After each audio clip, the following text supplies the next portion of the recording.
Hey everybody, today is going to be a solo episode, and it's going to be a bit of a potpourri kind of episode. There is a thread of automation going through the whole episode, but there are a few things I've wanted to address, and so I'm going to address them here. We'll talk about my switch from Zapier to Make. We'll talk about a new brand I created, and I think probably the most interesting thing, I'll be giving my thoughts on ChatGPT and AI in general and how I've been using it. I think this is going to be a fun episode. It'll be shorter than normal, but not as short as the How I Built Bits. And that is another thing I want to mention here. How I Built Bits is back. You can go to howibuilt.it/bits. They do drop in this feed as well every Friday. So it's usually just a tool or some sort of tip, maybe a book I came across that I have found really helpful that I think you will find helpful as a creator as well. So again, that's over at howibuilt.it/bits. Today's episode is brought to you by the Solo Creator Club, Groundhogg, and LearnDash. So definitely check them out. All the show notes, I suspect I'll be linking to a lot of stuff. All the show notes will be over at howibuilt.it/306. But for now, let's get into the intro and then the episode. Hey, everybody, and welcome to How I Built It, the podcast where you get free coaching calls from successful creators. Each week, you get actionable advice on how you can build a better creator business to increase revenue and establish yourself as an authority in your field. I'm your host, Joe Casabona. Now let's get to it. All right, so first up on the agenda, I'll try to add chapter markers as I think of them. First up on the agenda is Make versus Zapier. So I decided, you might have heard this. I wasn't really super shy about it or anything like that. But I switched from Zapier to Make. This was an experiment I tried back in January. And by mid-January, I was pretty much sold. I fully moved from Zapier. The main reason is the considerable cost difference. And I'll just say here that you shouldn't do things just because they're cheaper, but also as a business owner who does their due diligence, you should consider vastly cheaper options. You don't just want to waste money, right? I think something I've said for a long time and something other business owners will say is, well, I'm willing to spend money to make money, or, well, I'm willing to spend money if I never have to think about it. And that's absolutely true, right? I have my lawn mowed by someone every week, and I happily pay like $35 a week for them to do about 15 minutes of work, so I never have to think about it. That's money well spent. But if I come across a tool like Make that is, I don't know, I think it was 90% cheaper to go to Make versus Zapier, and Make does everything I need it to do, that would be stupid of me not to do. Because even the few hours I spent learning Make and then moving my automations from Zapier Zaps to Make Scenarios, it's worth it, right? Because again, 90% cheaper, right? It went from like $75 a month for me to $10 a month for me, which means after 6 months, that time that I spent is worth it, right? It's a long-term investment. But that's not the only reason. That was just like a soapbox because like somebody got on my case about it. They're like, oh, I'm willing to spend the money if I don't have to think about it. I'm like, yeah, me too. That's why I'm investing in automation. But like, I'm also, there's a reason that Bill Gates cuts his own hair, right? Because he feels that it's financially smarter to do that, right? I guess I'll say the last thing I'll say here is the truly wealthy people are not the people who frivolously spend and waste money. And based on what I've learned about Zapier versus Make, to stay on Zapier would have been a waste of money. So there you go. But there are a few other things I like about Make versus Zapier. First of all, the route building and general design of scenarios is better. I think the interface is much more intuitive. It's easier to move things around. Like with Zapier, unless they've changed this in the 2 months since I've left, with Zapier, once you have that flow in place, if you want to move stuff, you can't just drag and drop it. You have to delete the action and then place it later. But with Make, you can move the actions around, you can move the triggers around, you can disconnect them, you can create routes. I think it's a lot easier to build scenarios and visualize how they will work and understand them a lot better with Make. I think it's much easier. That said, you do need a little bit more know-how than with Zapier. Zapier has tighter integrations with Dropbox and Google. For example, if you want to use your personal Gmail account, you need to spin up an API key for certain actions instead of just authenticating. And it is actually a lot more secure because you're not giving complete access to an app. You're actually explicitly choosing the services that you want an app to have access to. So that's nice. The security aspect is nice, but like if you're just looking to go and like connect your Gmail account, like you do need a little bit more know-how. Along with the know-how, you do need to be more mindful of how your scenarios are run. Make charges per what they call operation. So you can't just let your automations run wild, right? With Zapier, like you could set something for 15 minutes and because they're charging you per zap,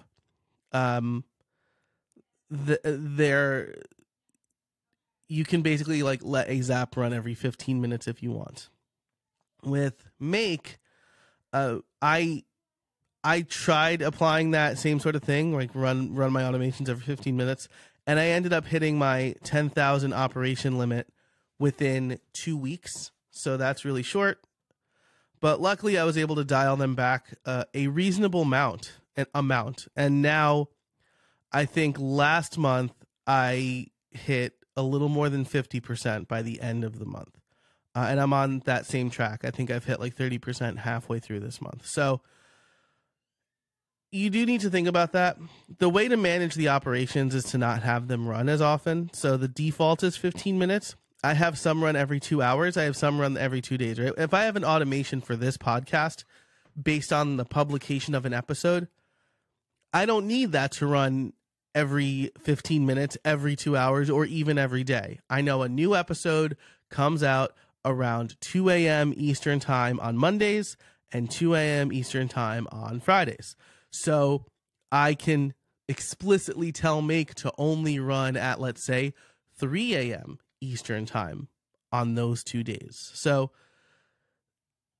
this is fine, right? They run perfectly fine, often enough so they don't bottleneck my workflows.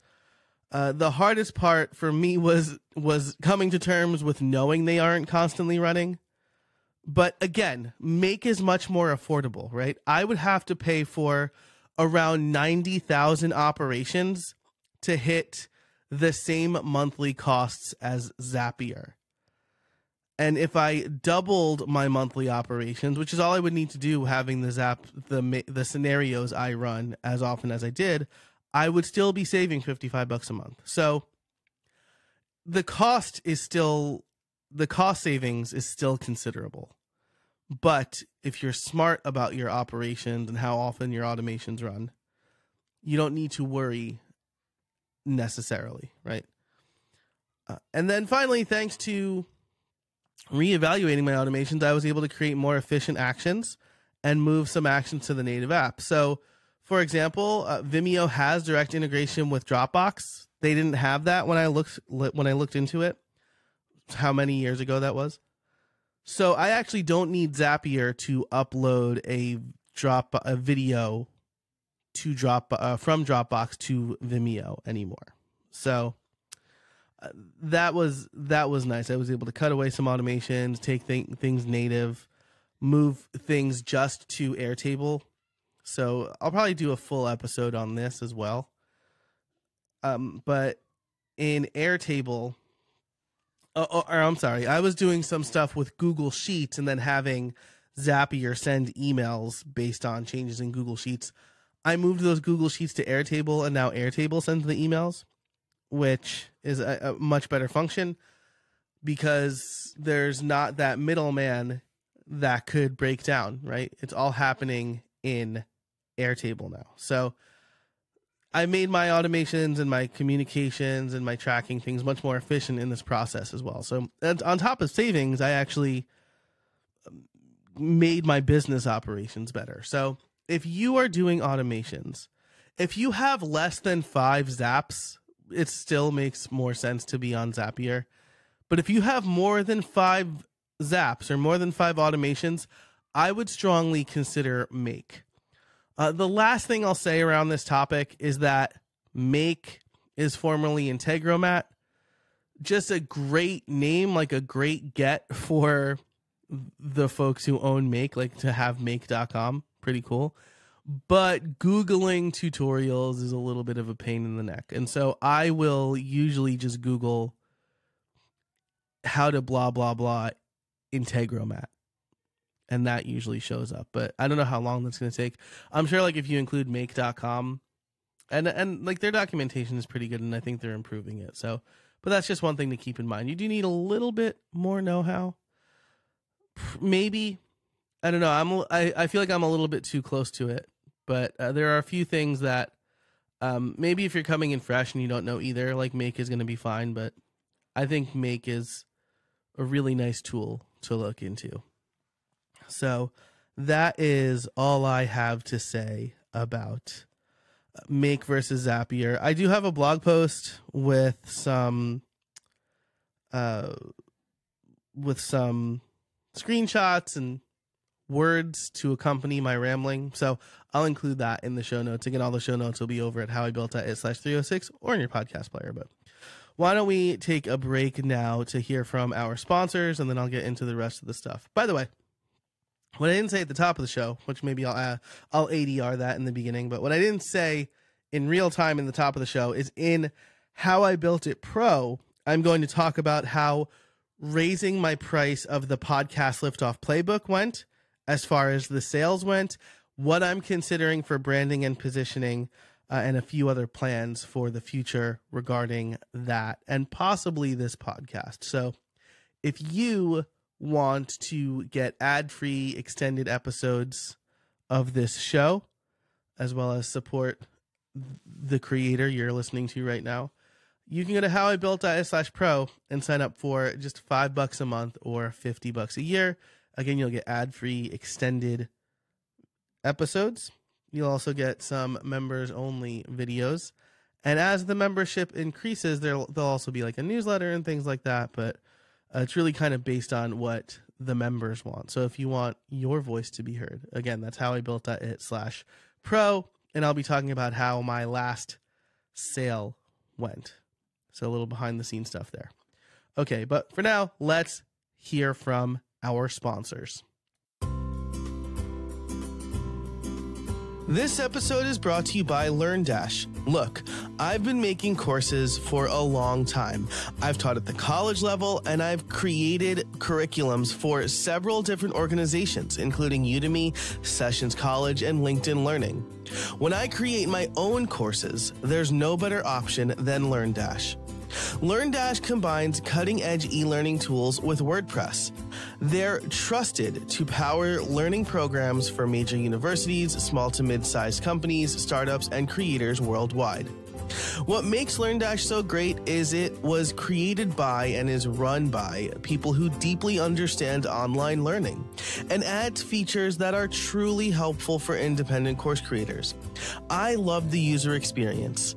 And now you can import Vimeo and YouTube playlists and have a course created automatically in seconds. I trust LearnDash to run my courses and membership, and you should too.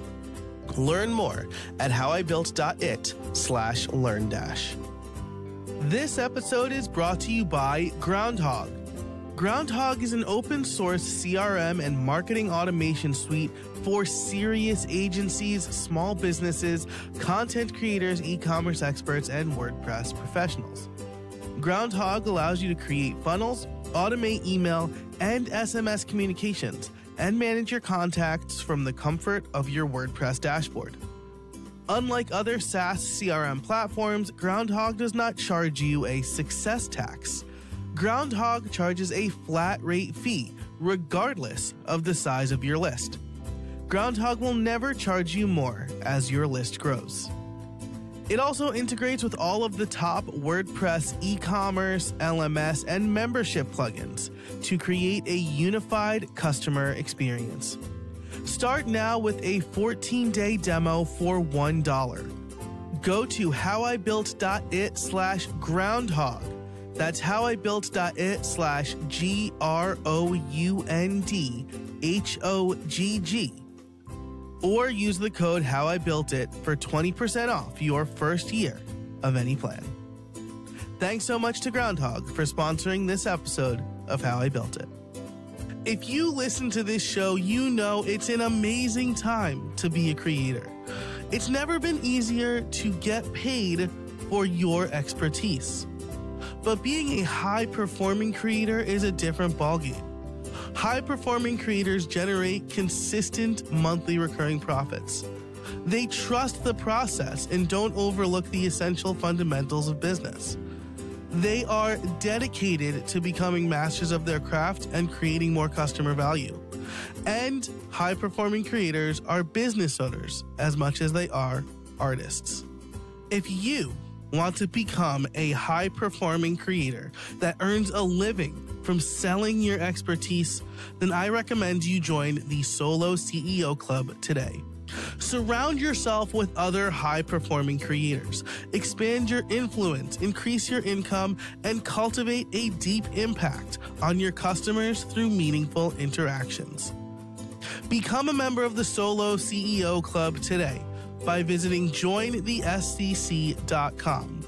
Again, that's jointhescc.com. And you can get 33% off your first month with the coupon code Casabona. The Solo CEO Club, where creators become high-performing experts. Okay, so next up on the agenda is talking about AI, ChatGPT, all these things that are in vogue. So these are my general thoughts on ChatGPT and generative AI in general. Take them with a grain of salt. I've been using them a little bit for mostly idea generation. So one example I'll give you is I was asked to come up with a podcast concept for a topic I'm completely unfamiliar with. This is not launched yet, and it's for a client, so I don't want to get into too many details. Let's just say it's underwater basket weaving, right? So I was asked to come up with a podcast concept for underwater basket weaving. And so I don't really know anything about underwater basket. I guess it could just be basket weaving. I don't know anything about that either. Or woodworking, like any of these things that you have to do with your hands. Let's say it's woodworking, right?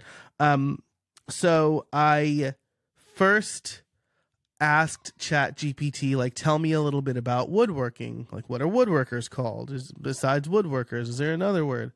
And then I asked it to come up, I am creating a podcast where I interview competitive woodworkers on their craft. Can you give me a list of 10 names for that podcast? And then I said, okay, come up with 2 descriptions for that podcast. And then I said, okay, come up with 25 episode ideas around competitive woodworking. And it did a really good job. It did a pretty admirable job. I finessed it. I did a little bit more research to make sure like it wasn't just like completely out there, but I was pretty happy with the results. And so I've been using ChatGPT for stuff like that, doing some research and fact checking and looking up kind of fun facts like that. I'll talk about this more in the pro show, but I'm trying to come up with a new name for the podcast Liftoff playbook. And so I gave it a little synopsis on the playbook and what it does and what I'm thinking. and it came up with 7 names. And I'm actually going to go with one of those names. I might tweak it a little bit, but I'm going to go with one of those names. So I was really impressed by that sort of stuff.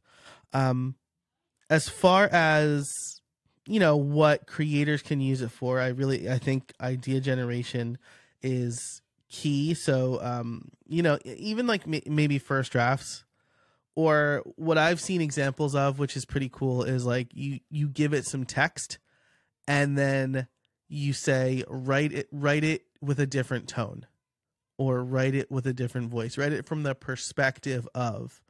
And I think those things are really cool, because you want your message to resonate with a particular group of people. And if you don't have that same exact perspective, or you don't have the same life experiences, ChatGPT can, using its vast word association database, can help you come up with different perspectives or see what you're trying to say in a different light. And I think that's really cool.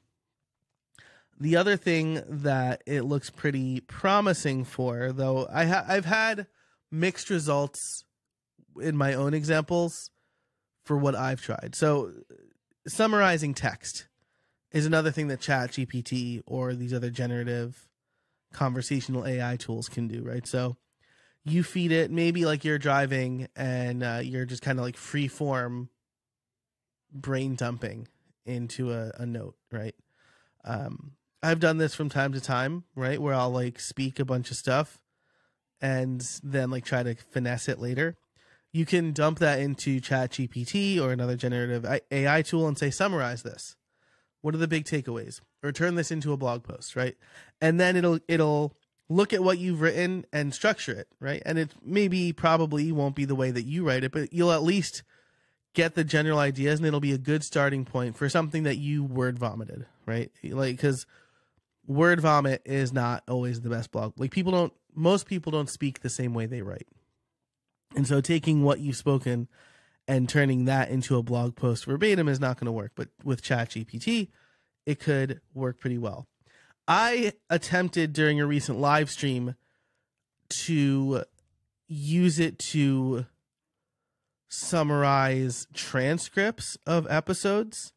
I thought that this would be just like such a great use case, because I am usually trying to summarize my episodes from memory, or I will just take if it's just me, I'll just take the cold open and copy that. Usually from the Descript transcript. But if ChatGPT or another generative AI tool can summarize the transcript, that would be great. The problems I've run into are that my transcripts for these episodes are too long. And so it can't necessarily, I'd have to break it up into chunks, and then it's summarizing chunks, but it may not catch the whole thread. And maybe it wouldn't do that anyway. So maybe there are tools out there that I haven't looked at yet. One of the things I want to do on my YouTube channel over the next few weeks is explore how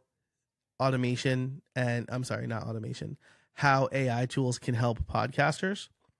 So that's something that's in the works. The other thing that I've been doing, because I've been doing a lot of user research, which I'll talk about in the pro show, but I have been recording the Zoom calls and then throwing them into OpenAI's Whisper AI tool, so that it comes up with like a pretty high fidelity transcript, and then I could search through that, right? And these are like 15-minute calls. So they may, maybe I can put those into ChatGPT and see if they'll summarize them. But for now, I'm taking my own notes. And so I'll just have that in my craft document as reference in case like I remember, they said something about building authority. Like what were they saying there? I can at least search the transcript. So those are the main things I am using ChatGPT for.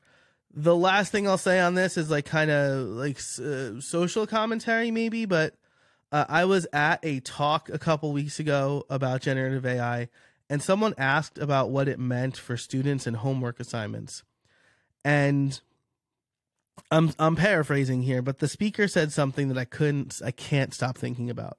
which is if ChatGPT can regurgitate information as well as a student and the teacher has no idea, what is the real problem? Right. And this is now I wrote a blog post on this, and shout out to my friend Nick Benson. He is an educator. He has his PhD. He teaches at the college level, and he has told me some just horrific things about the state of students coming out of high school these days. And so, like he said, if there are paragraphs in a paper that's turned in by a student, he knows that it was probably written by AI. Because students aren't using paragraphs. Like, this is terrifying, right? But this is like, this is part of the problem with the educational system. And I talk about this in my blog post. You know, I'll say, like, who cares if ChatGPT can write a paper about the Battle of Gettysburg at a 5th grade level? Like, that's not a skill, right? Writing is a skill, and you need to teach that skill. ChatGPT cannot teach us how to be good writers. It could write stuff for us, but that doesn't make us a good writer. Because at best, these tools will be assistive for us. Assistive technology. Not replacing. Like, there are people who say, like, oh, yeah, I wrote my book with AI. You didn't write your book then. Other people from all over the internet wrote your book. ChatGPT and these other generative AI tools don't have your life experience, and they don't have your perspective. They have what other people and maybe what you have already written on a topic. So, like, they can't, like, ChatGPT couldn't spit out Atomic Habits or Buy Back Your Time, right? They could write a book about productivity. They could write a bunch of words about productivity. Anyway, so here's what I said.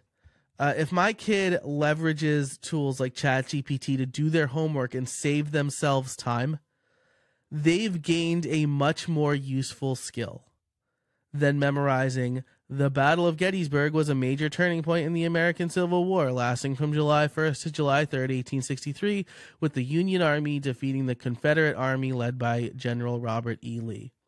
And yes, that sentence was generated by AI. Perfectly fine, right?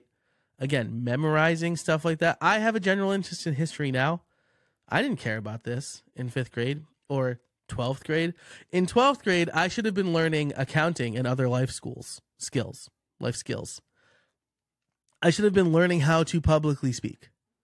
I should have been learning more than just memorizing. I mean, like, you know, shout out to Mr. Turner, I guess, because I like history, but, like, you know, Hammurabi's code, I haven't really used that since the test, right? I think about keep it simple, stupid, right? But that's the thing, right? If you're going to teach me something that you're going to have me regurgitate, then you need to assign critical thinking to it as well. And this is my point of the piece I wrote.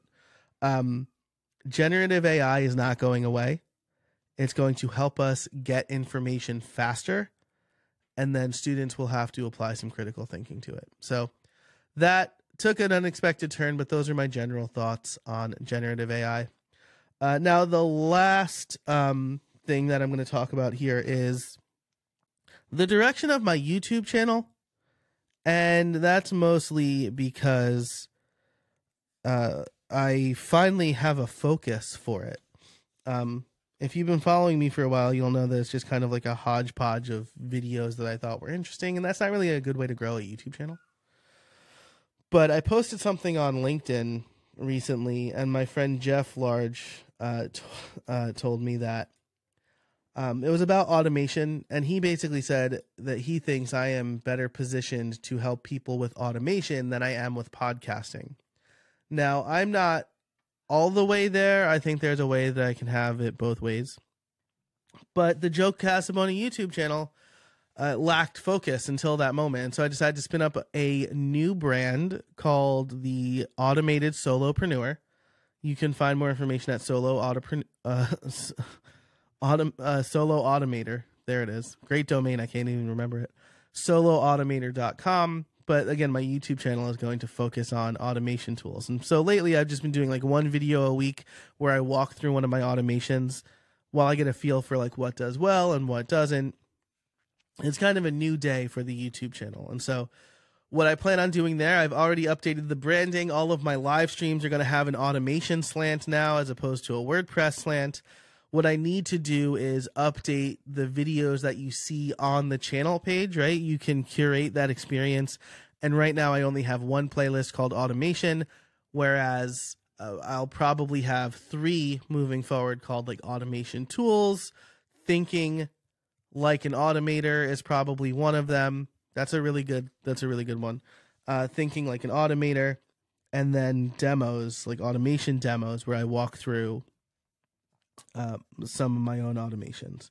And then there'll be the live streams where I build automations in real time, or I take suggestions from people watching. And so I'm pretty excited about that. That was just like a quick aside, but I think that this is going to be a really good direction for the YouTube channel, because I have my podcast Liftoff YouTube channel that I'm going to publish. I plan on doing like 6 videos on that this year, but I want them to be high quality videos. And up until now, I've been like sick. Like I got the flu, and then 2 weeks later I got strep throat, and I've had to ship 2 LinkedIn learning courses in that time. And now like that's going to slow down a lot, and I'm going to have more time to focus on this kind of fun content. So I just wanted to give a quick update on that. I'm pretty excited about the direction of the YouTube channel. I love automation. So if you have any questions about automation, feel free to send them in, howibuilt.it/feedback.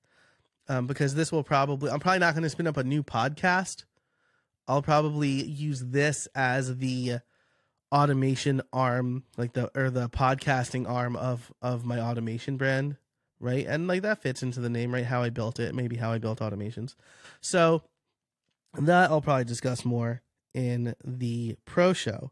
But for now, that's it for this episode of How I Built It. I hope you enjoyed the Potpourri style. Again, if you have a podcast player that supports chapters, I have built some chapters in so that you could skip around if you'd like. I have even chaptered the sponsors since they're all in one break now. I guess if you're at this point, though, you either already know that or you just listened to the whole episode and you're like, well, I missed out. Anyway, thanks. Thanks for listening to this episode of How I Built It. Thanks to our sponsors, the Solo Creator, Groundhogg, and LearnDash. Definitely check them out for all the show notes, as well as to join my mailing list where you'll get newsletters with these roundups and things like that. You can head over to howibuilt.it/306. If you're going to stick around for the pro show, I am going to talk about how my new sale went, as well as the direction for this show and some infrastructural changes maybe. But that is for the pro show. So thanks so much for listening. And until next time, get out there and build something.